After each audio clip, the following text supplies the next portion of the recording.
사무엘상 19장 8절에서 19절까지 말씀 우리 교독에서 읽도록 하겠습니다. 8절에서 17절입니다. 우리 한 절씩 교독하겠습니다. 전쟁이 다시 있으므로 다윗이 나가서 블레셋 사람들과 싸워 그들을 크게 쳐 죽임에 그들이 그 앞에서 도망하니라.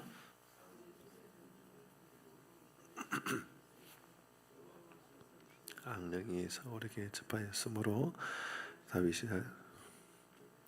사울이 단창으로 다윗을 벽에 박으려 하였으나 그는 사울의 앞을 피하고 사울의 창은 벽에 박힌지라. 다윗이 그 밤에 도피하매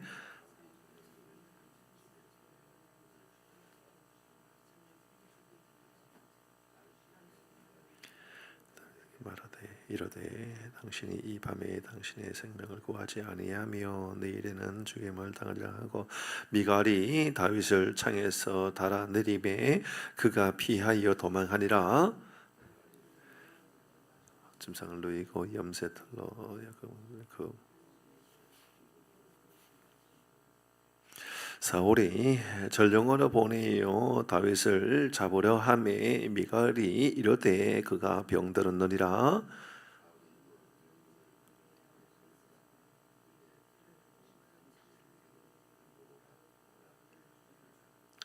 전령들이 들어가 본즉 침상에는 우상이 있고 염소털로 엮은 것이 그 머리에 있었더라 같이 합니다.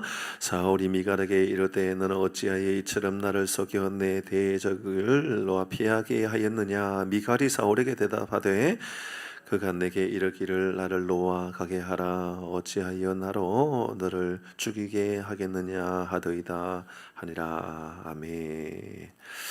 오늘은 도우심의 손길입니다. 8절의 말씀에 보면 전쟁이 다시 있으므로 이렇게 시작합니다. 본문의 내용이 따로 떨어져 있는 것으로 보이지 않습니다. 계속 그 전쟁이 계속 진행되고 있습니다. 우리의 삶에도 이런 영적인 전쟁은 항상 언제나 쉬지 않고 우리의 삶에 있지 않겠습니까? 그리고 하나님은 다윗을 통하여 크게 승리하게 됩니다. 8절의 말씀에 전쟁이 다시 있는데 다윗이 나가서 블레셋 사람과 싸웁니다. 그런데 크게 쳐 죽이고 그들은 그 앞에서 다 도망가게 되었다라고 이야기합니다. 당연히 이 전쟁을 이끄신 분은 하나님이시지요. 하나님께서 다윗을 통하여 한 사람 다윗을 통하여 역사하고 있는 겁니다. 우리는 최근에 계속 이런 말씀을 묵상하면서 다윗이라고 하는 한 사람 그리고 사울이라고 하는 한 사람을 종종 묵상하곤 했습니다. 오늘도 여전히 다윗이라고 하는 한 사람을 돌아보면서 나라고 하는 한 사람, 우리 풍산교회라고 하는 한 교회를 돌아보게 합니다. 다윗으로 인하여 블레셋을 크게 이겼다라고 합니다. 하나님께서 역사하시고 하나님께서 도우시면 연약해 보이고 부족해 보인다 할지라도 여러분 한 사람을 통하여 크게 이기게 하시고 크게 역사하시는 하나님이신 줄 믿으시기를 바랍니다. 여러분 이것이 우리의 믿음의 고백이 되어야 됩니다. 우리 교회가 비록 작은 교회이지만 하나님께서 우리 교회를 통하여 위대한 역사들을 만들어 가실 수 있겠구나. 앞으로도 하나님께서 정말 위대한 일들은 충분히 만들어 가실 수 있겠구나 라고는 소망을 가지는 것이 얼마나 중요한지 모릅니다. 여러분 한 사람을 통하여 여러분 가정이나 직장이나 여러분 주변에 있는 사람들의 놀라운 변화를 경험하는 것 얼마나 중요한지 모른다 그 말입니다. 그런데 사울은 어떻습니까? 사울은 그 마음 가운데 미움이 있고 시기심이 있습니다. 열등감으로 가득 차 있었습니다. 그러니 그는 그 한 사람으로 인하여 여러분 얼마나 많이 무너지는지 모릅니다. 이것이 바로 중요한 영적인 원리입니다. 오늘 꼭 기억해야 할 것은 영적인 원리. 나 한 사람이라고 하는 부족한 사람이라 할지라도 하나님이 나와 함께 하시면 위대한 역사들은 여전히 일어날 수 있다라고 하는 것, 이 믿음의 고백을 가질 수 있기를 바랍니다. 여러분 부족한 거 보지 마시고 하나님 보시면 하나님께서 우리를 통하여 위대한 일들을 이루어 가시겠다, 그런 믿음의 고백을 가지셔야 한다 그 말입니다. 마찬가지입니다. 사울이라고 하는 한 사람이 악한 영에 빠져 있습니다. 어둠의 악한 세력으로 인하여서 여전히 그는 사단의 세력 안에 있는 사람이 되었습니다. 얼마나 미움과 시기심으로 가득 차 있는 사람인지 모릅니다. 나 한 사람을 돌아보십시오. 나 한 사람 어떤 사람입니까? 어떤 힘에 의지하고 살아갑니까? 하나님의 힘에 의지하고 살아갑니까? 아니면 어두움의 악한 영의 힘에 의지하고 살아갑니까? 나 한 사람이 영적인 영향력이 얼마나 중요한지를 보여주는 것이지요. 여러분 한 사람으로 인하여 교회가 새로워질 수도 있는 겁니다.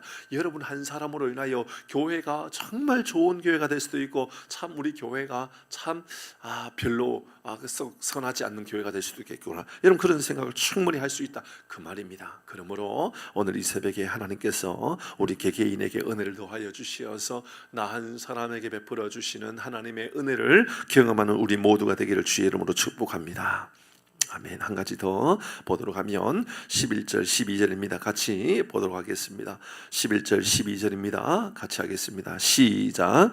사울의 전령들이 다윗의 집에 보내어 그를 찢다 아침에 그를 죽이게 하려 한지라. 다윗의 아내 미갈이 다윗에게 말하여 이르되 당신이 이 밤에 당신의 생명을 구하지 아니하면 내일에는 죽임을 당하리라 하고, 12절입니다.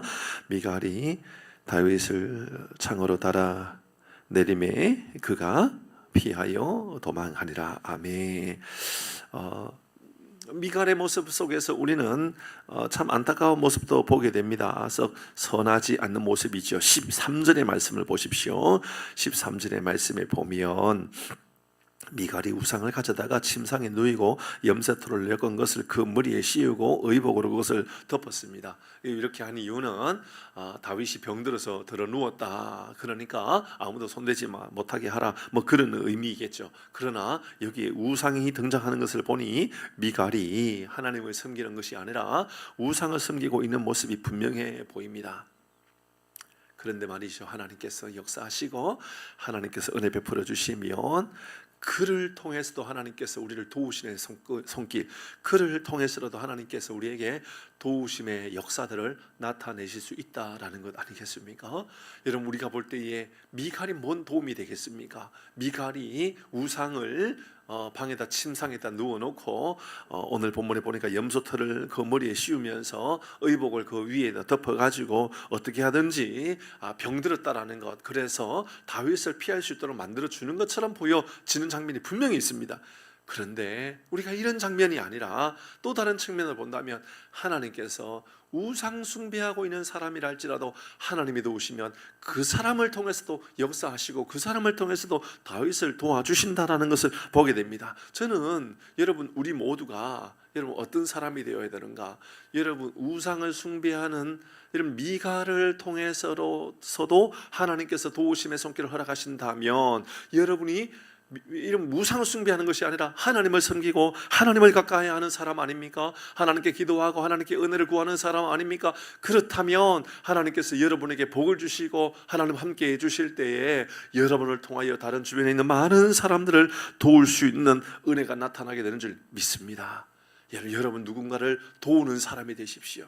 여러분을 누군가를 하나님께서 도우실 때도 이렇게 역사하실 겁니다. 여러분 상상할 수 없는 일들을 통하여, 상상할 수 없는 사람을 통하여 충분히 여러분을 도와주시는 분이십니다. 여러분을 도와주시는 것뿐만 아니라 여러분이 그런 사람이 되어야 된다는 것이 얼마나 중요한지 모른다는 겁니다. 이 두 가지를 마음에 좀 새기면 얼마나 좋을까요? 내가 누군가의 도움이 되는 사람이 되면 좋겠다. 미가와 같은 사람도 하나님께서 도와주셔서 미가를 통하여 다윗을 살리셨다면 오늘 본문의 말씀을 보니까 창에다가 창을 통하여서 미갈이 다윗을 이 줄을 내려서 그곳에서 이렇게 피할 수 있도록 도와주는 모습을 여러분 보게 되지요. 미갈을 통해서 그렇게 도와주었다면입니다. 미갈을 통해서. 미갈 어떤 사람입니까? 다윗에게 있어서는 아내이지만 그의 아버지는 사울 아닙니까? 사울. 어제는 누가 이 다윗을 도와주었죠? 요나단이 도와주었잖아요, 그렇죠? 요나단을 통해서 하나님께서 도와주셨습니다. 요나단은 아마도 하나님을 믿는, 하나님을 가까이 하는 사람이 아닌가라는 생각을 해보게 됩니다. 요나단은 다윗과 나이 차이도 많이 나는 사람일 것이다 라고 하는 우리가 추측도 해보게 되었습니다. 요나단은 사울에게 큰 아들입니다. 장자권을 가지고 있습니다. 그러니 여러분 큰 어떤 문제가 있지 않는다면, 큰 어떤 이 장애거리가 있지 않는다 그러면 당연히 이 요나단은 왕위를 이어갈 수 있는 사람, 위치에 있는 사람 아닙니까? 뭐 그런 이야기를 어제 다 나누었습니다. 근데 그런 사람만 통해서 하나님께서 역사하시는 게 아니라는 거예요. 하나님은 미가와 같은 사람을 통해서도 하나님 역사하시는 분입니다. 여러분 주변에 여러분 하찮게 여기는 사람이 있습니까? 여러분 우리가 다음 주에 전도 축제를 가지게 됩니다. 수요일 날 우리가 전도하고자 하고, 수요일 날 또 이웃 섬김의 날도 가지려고 하고, 또 금요일 날 우리가 이 어르신들도 섬김의 날도 가지려고, 그리고 또 제일 중요한 주일 날은 우리가 이웃 섬김의 날을 통하여서 식사도 함께 교제하고 또 예배를 드리면서 또 은혜를 나누고 하고자 하는 그런 마음을 가지고 있습니다. 그런데 여러분을 통하여 역사하시는 하나님, 여러분 그런 기대감을 가지셔야 된다는 거죠. 먼저는 여러분을 통하여 역사하시는 하나님, 그리고 또 누군가는 여러분 때문에 하나님을 알게 되고 하나님을 믿게 되고 하나님의 도우심을 경험하게 되는 것, 이 두 가지를 오늘 우리는 기억해야 된다는 것이지요. 하나님께서 미가를 통해서도 역사하실 수도 있고, 요나단을 통하여서, 때로는 우리와 같이 부족한 사람을 통하여서도, 여러분 우리의 건면하는 한마디, 여러분 우리가 누누이 말씀을 함께 나누었지만, 여러분 우리가 특별한 어떤 말들을 통하여서 잘 설득하라는 것이 아닙니다. 초청 한마디 하는 거예요. 초청 한마디. 교회 한번 가보십시다. 더 이상의 말을 우리에게 요청하지 않을 때도 있다, 그 말입니다. 하나님 우리를 어떻게 도와주십니까? 신명기 28장 11절 12절 같이 읽도록 하십시다. 신명기 28장 11절 12절입니다. 같이 하겠습니다. 시작. 여호와께서 내게 주리라고 내 조상들에게 맹세하신 땅에서 내게 복을 주사 내 몸의 소생과 가축의 새끼와 토지의 소산을 많게 하시며, 12절입니다. 시작. 여호와께서 너를 위하여 하늘의 아름다운 복을 여시사 내 땅에 때를 따라 비를 내리시고 손으로 하는 모든 일에 복을 주시리니 내가 많은 민족에게 꾸어줄지라도 너는 꾸지 아니할 것이요. 아멘. 사랑하는 교회 여러분, 하나님께서 때를 따라 돕는 은혜, 때를 따라 하나님께서 돕는 사람을 붙여주시는 은혜를 경험하는 우리 모두가 되기를 주의 이름으로 축복합니다. 아멘. 기도하겠습니다. 하나님 아버지, 오늘 이 새벽에도 여전히 나라고 하는 이 부족한 한 사람, 연약한 나라는 이 한 사람을 통해서도 위대한 역사들, 위대한 일들을 만들어 가시는 하나님, 특별히 하나님 우리에게 복을 허락해 주시어서 큰 은혜 가운데 우리 하나님 우리를 도와주시어서 요나단을 통해서도 역사하시지만 하나님 미가를 통해서도 다윗을 돕는 이 모습을 통해서 주님 부족한 하나님 우리를 통해서도 주변에 있는 하나님을 알지 못하는 이들이 주님께로 돌아오는 놀라운 은혜를 경험하는 우리 모든 교우들 주님 되게 하여 주시옵소서. 주님 우리에게 복을 허락해 주시어서 나라는 부족한 사람, 하나님 우리라는 부족한 사람, 정말 부족하기 그지없는 사람이지만 하나님께서 함께 하시고 은혜 베풀어 주심으로 인하여 위대한 하나님의 일들을 만들어 가심을 오늘도 경험하며 살아가도록 도와주시옵소서. 주의 날개 그늘 아래 하나님 우리를 피할 길을 예비하여 주시고 오늘도 주님의 눈동자와 같이 지켜주시는 하나님을 온전히 경험하는 우리 모든 사랑하는 교우들 되게 하여 주시옵소서. 이 새벽에도 하나님 우리를 깨워주셨사오니 기도할 때에 주님 주의 성령의 능력으로 우리를 하나님 온전한 믿음의 길로 인도하여 주옵소서. 예수님의 이름으로 기도 올리옵나이다. 아멘.